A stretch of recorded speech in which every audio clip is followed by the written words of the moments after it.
I fell in love with his brother. My name is Vivian. I married the wrong brother. Now I see the right one every Sunday. This is my story. It is a story about love. It is a story about mistakes. It is a story about finding the truth. I want to tell you this story because maybe you are like me. Maybe you think you know what love is, but maybe you are wrong. I am 26 years old. I live in a big city. The buildings are tall. The cars are loud. Many people live here, but I often feel alone. Do you know that feeling? You can be in a room full of people, but you feel alone. That was my life. Let me tell you how it started. 4 years ago, I was 22. I was young. I was a student. I studied art. I liked to paint. I liked beautiful colors. I wanted a beautiful life. I did not have much money. My family was poor. We were happy, but we struggled. I worked in a small coffee shop. I made coffee every day. It was hard work. My feet hurt, my back hurt. One day, a man came into the shop. His name was Mark. Mark was handsome. He was tall. He wore a blue suit. He looked like a movie star. He looked rich. He looked important. When he walked in, everyone looked at him. He ordered a black coffee. I gave it to him. He smiled at me. "Thank you," he said. His voice was deep. It sounded confident. My heart beat fast. I was shy. I looked down. "You are welcome," I whispered. He came back the next day, and the next day. He always ordered black coffee. He always talked to me. He asked me questions. "What is your name?" he asked. "Vivian," I said. "That is a beautiful name," he said. I blushed. My face felt hot. I was not used to compliments. Mark was 10 years older than me. He was 32. He was a businessman. He had a big company. He had a nice car. He had a big house. He started to bring me gifts. One day, he brought me flowers. Red roses. They were beautiful. Another day, he brought me a box of chocolates. "You work too hard," he told me. "You deserve nice things." I thought he was a prince. I thought he was perfect. I thought he loved me. And I thought I loved him. We dated for 6 months. It was like a dream. We went to expensive restaurants. We ate fancy food. I wore nice dresses. Mark bought them for me. I felt like a princess. My friends told me, "Vivian, you are so lucky. Mark is perfect. He is rich. He is handsome. Marry him." My mother told me, "Vivian, this is a good chance. You will be safe with him. You will not be poor." I listened to them. I wanted to be safe. I wanted to be happy. One night, Mark took me to a very expensive place. We had dinner on a roof. We could see the whole city. The lights were shining. It was magical. Mark kneeled down. He held a small box. Inside was a ring. A big diamond ring. "Vivian, will you marry me?" he asked. I looked at the ring. I looked at Mark. I thought about my life. I thought about the coffee shop. I thought about my tired feet. "Yes," I said. "Yes, I will marry you." We got married 2 months later. It was a big wedding. There were many people. There were many flowers. I wore a white dress. It cost a lot of money. Everyone said I was beautiful. Mark looked handsome in his suit. But on my wedding day, I felt something strange. I felt cold. My hands were shaking, not because I was happy, but because I was scared. I looked at Mark. He was talking on his phone. He was working on our wedding day. "Mark," I said, "please put the phone away." He looked at me. He looked annoyed. "Vivian, this is important. It is business. I need to make money for us." "Okay," I said. I was quiet. That was the first sign. But I ignored it. I thought, he works hard for me. He loves me. We moved into his big house. It was huge. It had 6 bedrooms. It had a big garden. It had a swimming pool. But it was empty. Mark went to work early in the morning. He came home late at night. Sometimes I did not see him for 2 days. I stopped working at the coffee shop. Mark said, "You do not need to work. I have money. You stay home. You relax." So I stayed home. I had nothing to do. I walked from room to room. I looked at the paintings on the wall. They were expensive, but they were not beautiful to me. They were cold. I tried to talk to Mark when he came home. "How was your day?" I asked. "Busy," he said. He did not look at me. He looked at the TV, or he looked at his phone. "I painted a picture today," I said. "Do you want to see it?" "Not now, Vivian. I am tired," he said. He bought me gifts. He bought me jewelry. He bought me bags. He thought gifts were love. But he did not give me his time. He did not give me his heart. I was lonely. I was a rich wife, but I was lonely. I cried in the big bathroom.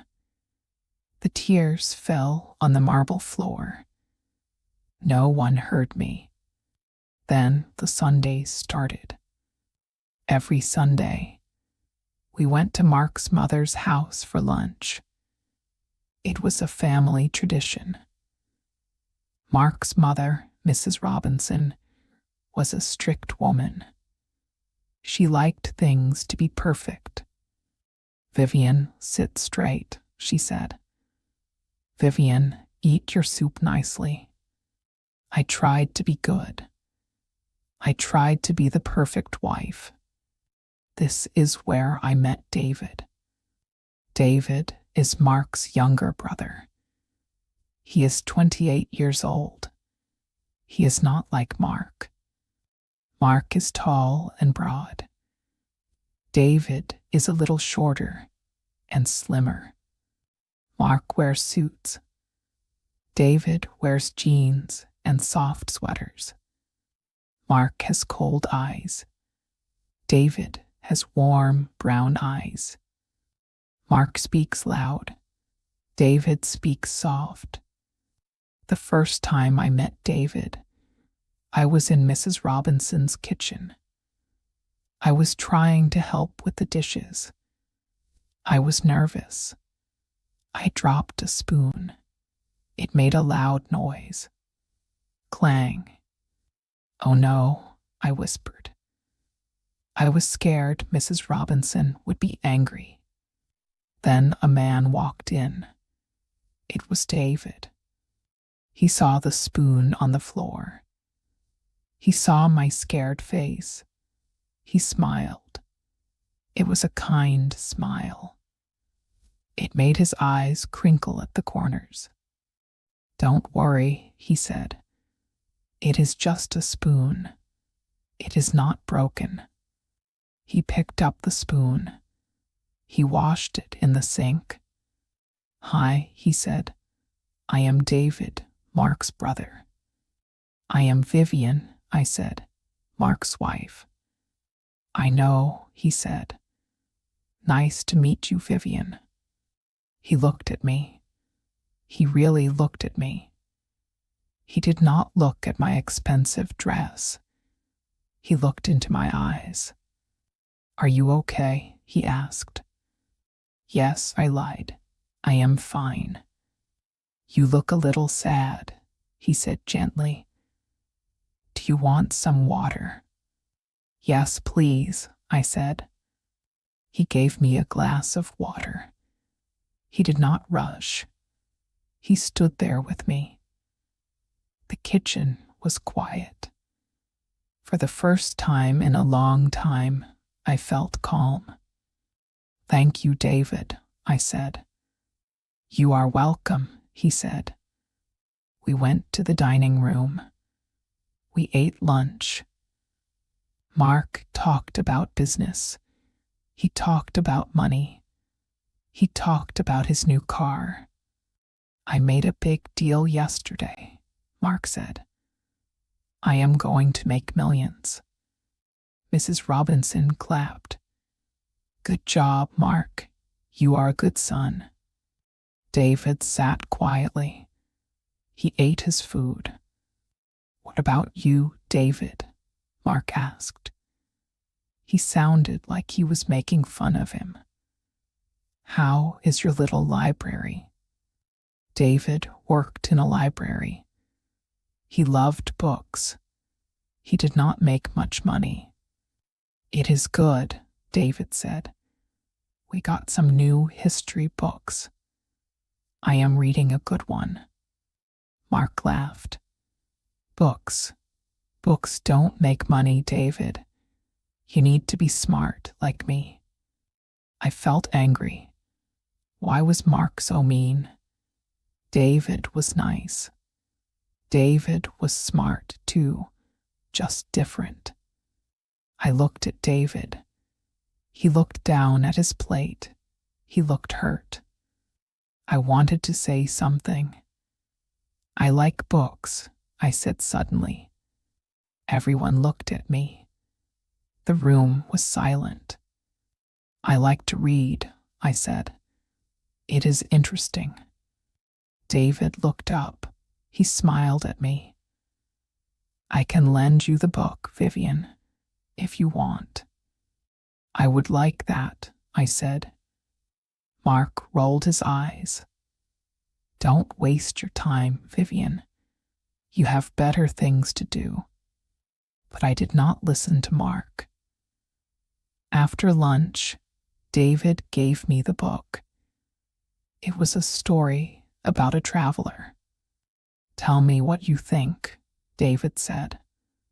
"I will," I said. That was the beginning. Every Sunday, I looked forward to the lunch. I did not care about the food. I did not care about Mrs. Robinson. I did not care about Mark's bragging. I wanted to see David. David was my friend. In a world of cold people, he was warm. One Sunday, it was raining. Mark was in the living room watching sports on TV. I went to the porch. I wanted to smell the rain. David was there. He was sitting on a bench. He was watching the rain, too. "Hello, Vivian," he said. "Hi, David," I said.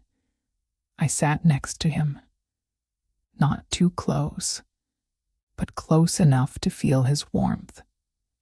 "Did you finish the book?" he asked. "Yes," I said. "I loved it. I cried at the end." "I cried too," he admitted. I was surprised. Mark never cried. Mark said crying was for weak people. "You cried?" I asked.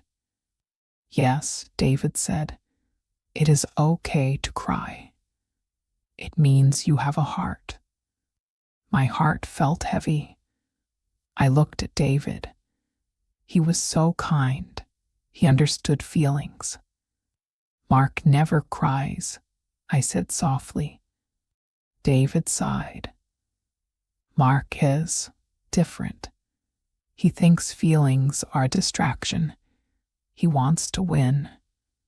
He always wants to win." "Is that why he married me?" I asked. The question just came out. I did not plan to say it. David looked at me. His eyes were sad. "I think Mark loves you in his own way, Vivian. But he loves possessing things. He likes to have the best house, the best car, the most beautiful wife." I felt a tear run down my cheek. I am just a thing to him, like a vase or a car. David reached out. He touched my hand. His hand was warm. "You are not a thing, Vivian. You are a person. You are smart. You are kind. You are talented."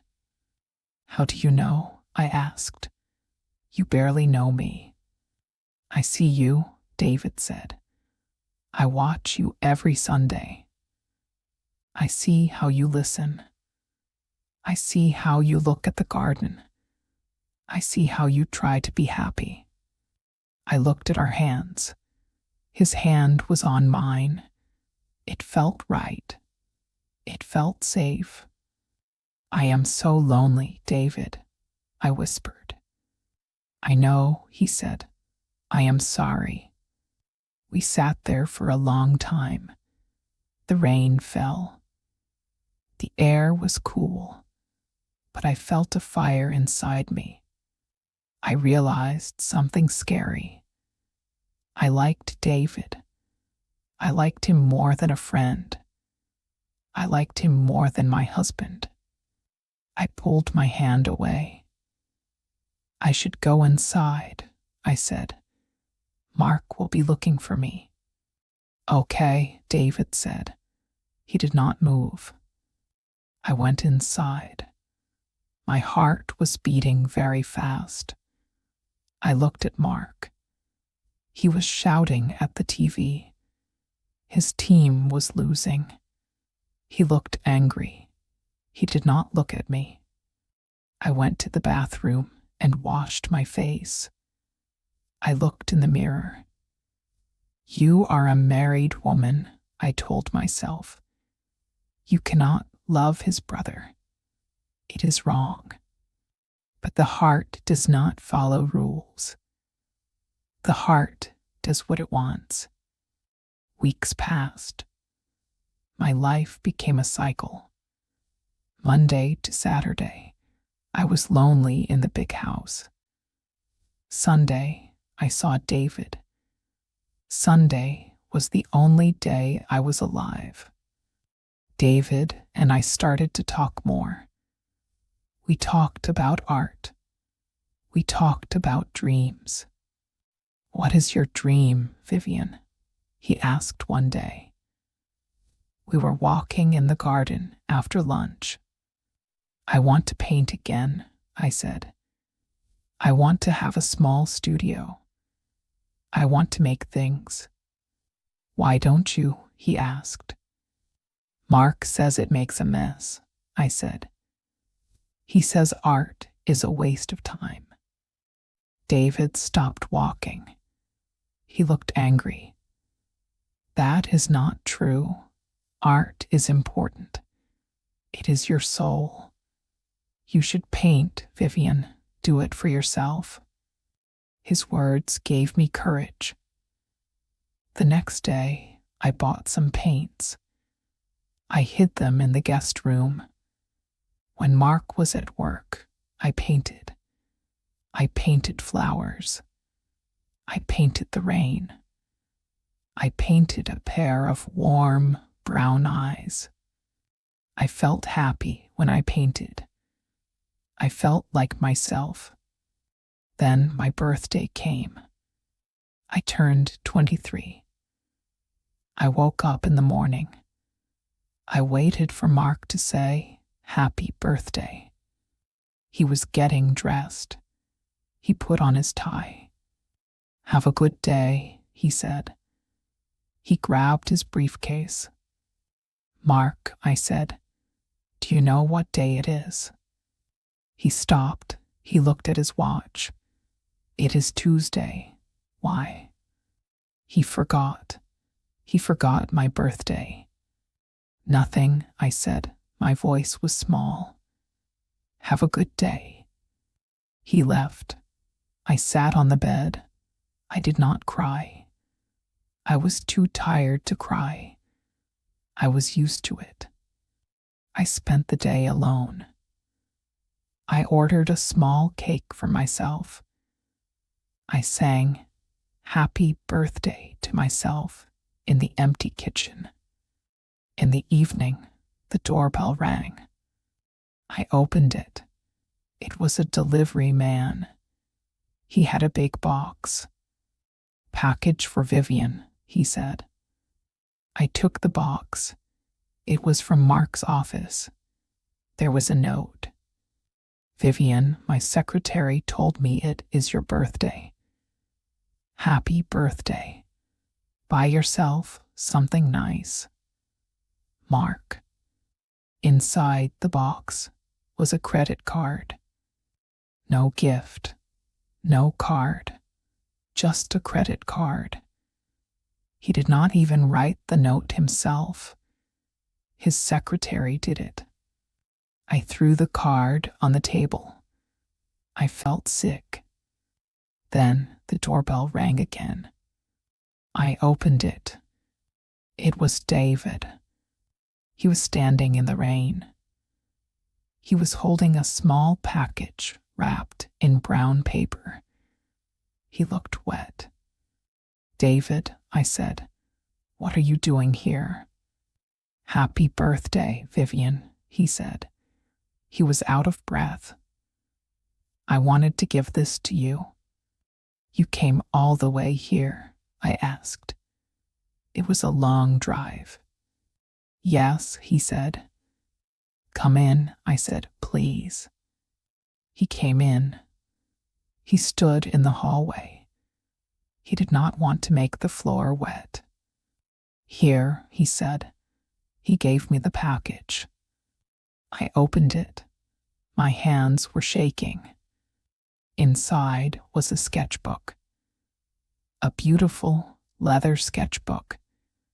And a set of very expensive paints.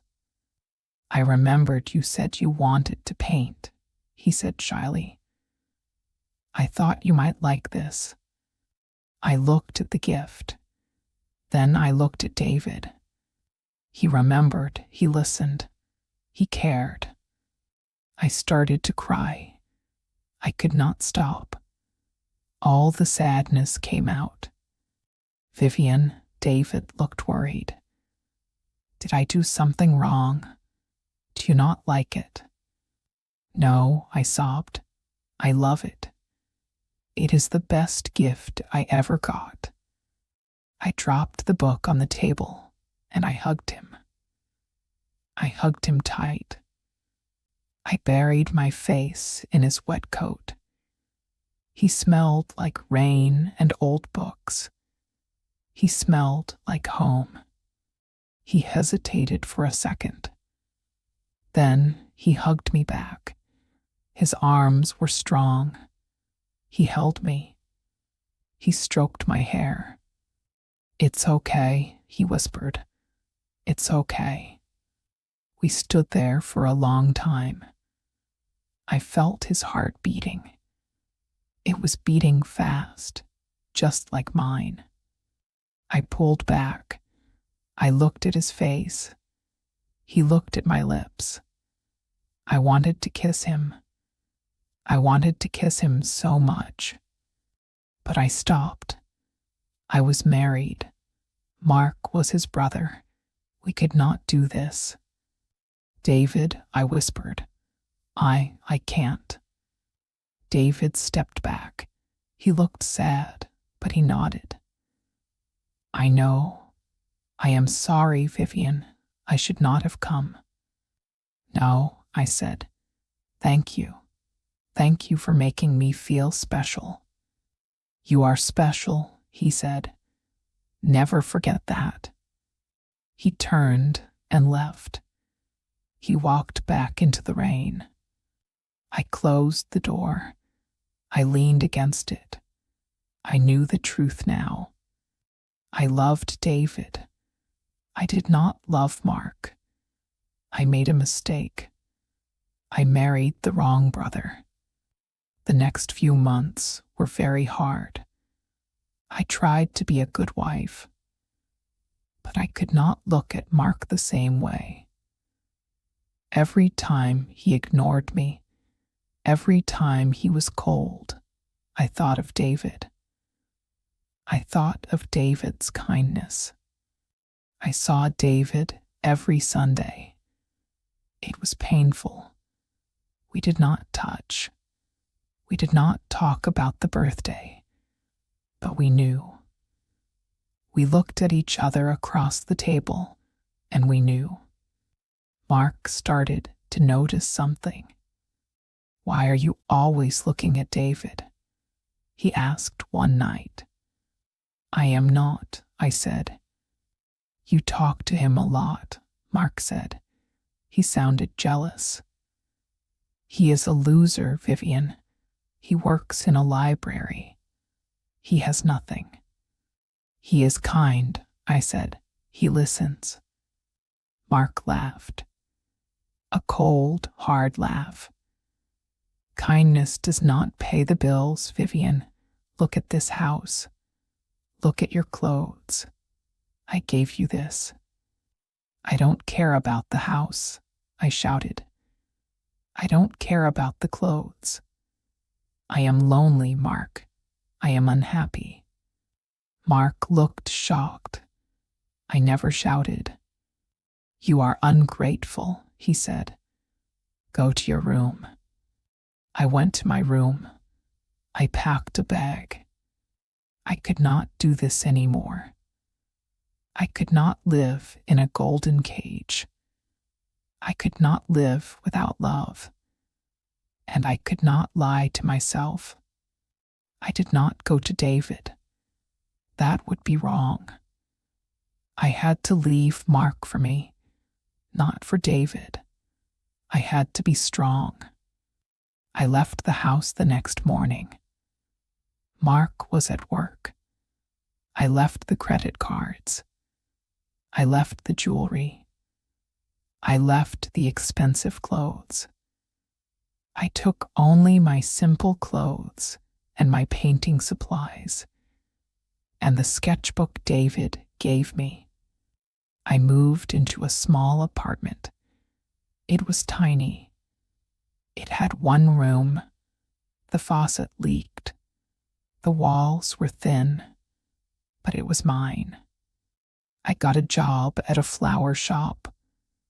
I worked hard. My hands got dirty. My feet hurt again. But I was free. I started to paint. I painted every evening. I painted my feelings. I painted my new life. I sent divorce papers to Mark. He was angry. He called me. He yelled. But I did not go back. I deserve to be loved, I told him. And you deserve a wife who loves you. I am not that woman. 3 months passed. I did not see David. I missed him. My heart ached for him. But I needed to heal. I needed to know who I was without a husband. One Sunday, I was walking in the park. The sun was shining. I was wearing a simple yellow dress. I felt light. I saw a man sitting on a bench. He was reading a book. My heart stopped. It was David. He looked up, he saw me. He stood up. He dropped his book. "Vivian," he said. I walked towards him. "Hi, David." "I heard," he said. "I heard you left Mark." "Yes," I said, "I did." "Are you okay?" he asked. Always the same question. "Are you okay?" "I am better than okay," I said. "I am happy. I am poor, but I am happy." He smiled, the warm smile I loved. "I missed you, Vivian." "I missed you too," I said. He took a step closer. "Is it too soon," he asked, "to ask you for coffee?" I laughed. It was a real laugh. "No, it is not too soon." We walked to a small cafe. We drank coffee. We talked for hours. We talked about books. We talked about life. We talked about us. It was not easy. Mark was still his brother. It was complicated. His family was angry. Mrs. Robinson did not want to speak to me. But we did not care. We took it slow. We dated. We went to the movies. We cooked dinner in my small apartment. David helped me paint my walls. I fell in love with him every day. I loved his kindness. I loved his laugh. I loved his simple heart. Money is nice. A big house is nice. But love is better. Being heard is better. Being seen is better. I married the wrong brother first. It was a mistake, but I learned from it. I learned that I am strong. I learned that I cannot buy happiness. Now it is 2 years later. I am still with David. We are not married yet. We are not in a rush. We are happy just being together. We live in a small house with a big garden. I paint in the morning. David works in the library. In the evening, we cook together. We read books. We talk. Every Sunday, we have our own tradition. We do not go to a big, fancy lunch. We have a picnic in the garden. Just David and me. Sometimes life takes you on a strange road. Sometimes you make a wrong turn.